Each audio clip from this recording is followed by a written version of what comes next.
In this video, I'm going to show you how Alex Ramosi used business credit to keep his business alive. Now, if you have no idea who Alex Ramosi is, he's an entrepreneur with a company called acquisition.com, valued over $250 million, at least at the time of this recording. Now, he refers to this concept as limited funding, which is how he used to scale his gym business at the time to multiple locations. So I'm going to roll the clip of where he breaks this down. I'm going to link that video down below as well. And then we're going to dive into how you can implement this in your own business. Let's get right into it. We may have upsells and downsells and continuity and future things that we're going to sell, but none of that matters to the small business owner who doesn't have cash. And so the reason it's 30 days is because that's the amount of time that you can get interest-free financing. All right. So if you have a credit card, people will extend you money for 30 days interest-free. That means if you paid off in the first 30 days, you can pretty much take unlimited money. All right, for the most part. Now you pay your stuff off, you get bigger limits, whatever. But the point is, and this is literally how I started my second business, is that I would use my cards, I'd put the money on the card to acquire the customer. All right, so that's essentially how he was able to not just keep his gym business alive, but how he was ultimately able to grow his gym business at will. I'm going to pin that video down in the description. A lot of golden nuggets in there if you wanted to catch the whole thing. Highly recommend it. But this is how most people right here tend to run their businesses. Let me get my pen going. Most people, the way that they run their businesses is they'll have a product, and then they want to take their product. And by the way, this could also be a service. So we can say a little S in there for service. They take their product or their service and they take it out to the marketplace to people, right? These are all little people that they take their product and services out to. But what ends up happening is that you have to wait for these people right here to transact with the product or the service that you bring into the market so that you can redeploy more capital. This is essentially the point that Alex was driving home in that video. And so when they pay you, money doesn't trickle in completely. Money starts to trickle in like this, a little here, a little here. You have a few extensions of a couple payment plans that kind of goes over. You have maybe one here, and then you can redeploy that capital that you have back into your business, right? So it's not a house, it's a business. The issue with this, and I think that Alex did a really good point of driving this point home, was this is really slow, because as you see, you're having to wait to get a customer to pay you so that you can then continue the process, versus if you have that same product or service and then you have the capital that essentially bridges the gap for you to bring it into market. So again, these are all people right here, right? And so they all represent transactions, dollars that you're making. You then have what's called a conversion or a cash conversion cycle. So you have a cash conversion cycle. And he wasn't the person that came up with this, neither am I. This is just business 101. Like, we learned this term back in micro and macroeconomics, which is cash conversion cycles. And so what this means is for every customer that you get, you're able to get that customer to pay for a future customer. So the strategy that Alex used was he figured out, what if I just put this on a credit card that allows me to carry this balance for the next 30 days?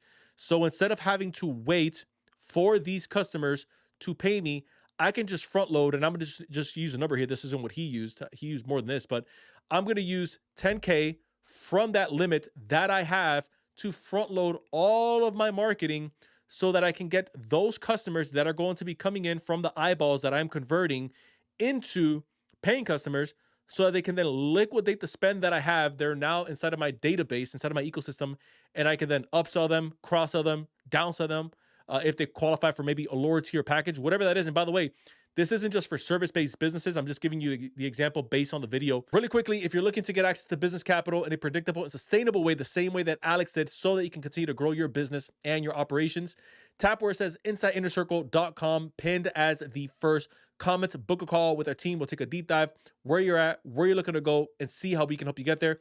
I'll see you on the other side. Let's get back into the video. So there's three main reasons why people that use business credit are able to move at a much faster pace than people who are just trying to save their way to, let's say, $50,000 to deploy into their marketing, or people that are trying to wait for a customer or a deal or a contract to go through so that they can then go out and try to reinvest that capital.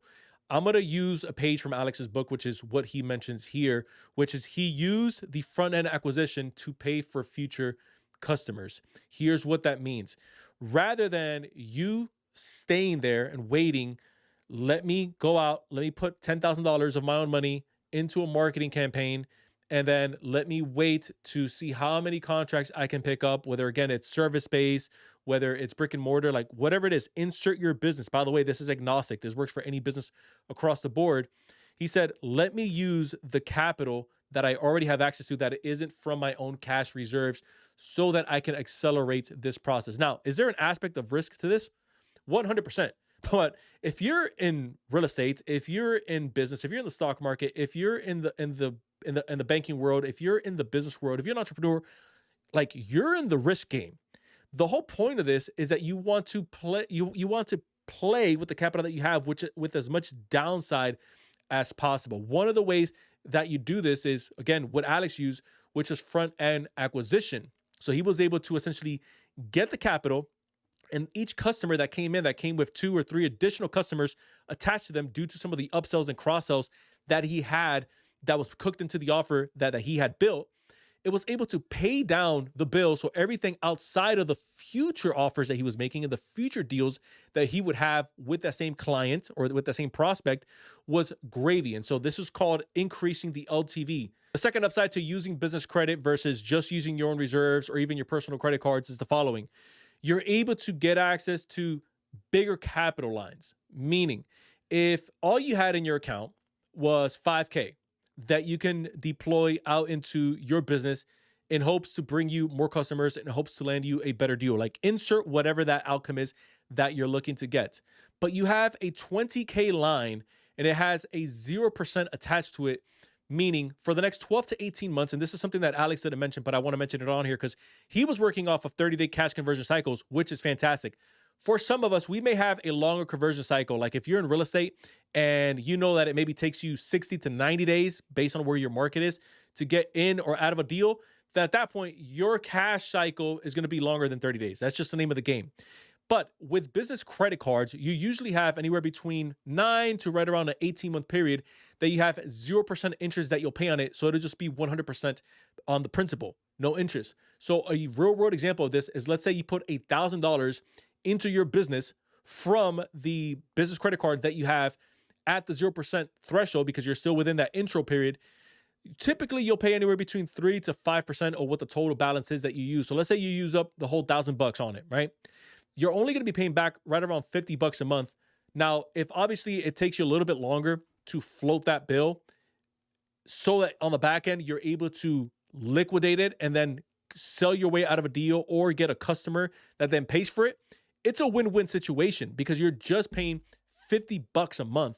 Again, using the $1,000 example to remain current with the credit card statement that you have.